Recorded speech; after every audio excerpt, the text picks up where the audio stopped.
Les manifestations se sont accrues en Inde. Dimanche, les étudiants de l'université Jamia Millia de Delhi ont vu la police entrer dans leur campus et utiliser du gaz lacrymogène.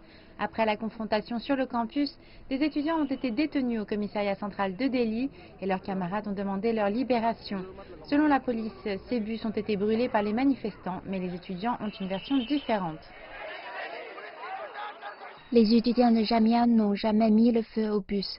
Les étudiants de Jamia ont été frappés dans l'université. Ils couraient pour leur vie. Après une longue nuit à New Delhi, les étudiants n'étaient pas revenus. Lundi matin, ils sont allés manifester de nouveau.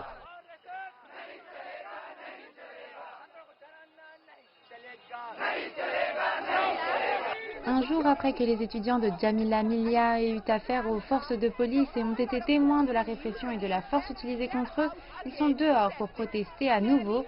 Clairement, la tactique de la police ne fonctionne pas.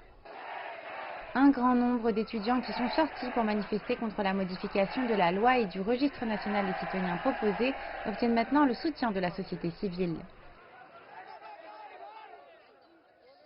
Nous ne voulons pas le changement de loi sur la citoyenneté.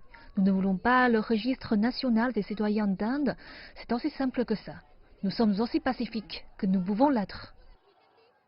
Le gouvernement indien a adopté le projet de loi d'amendement de la citoyenneté la semaine dernière.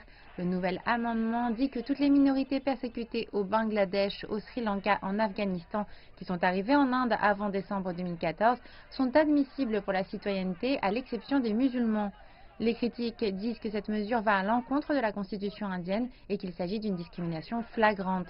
Les manifestations ont maintenant atteint les universités du pays.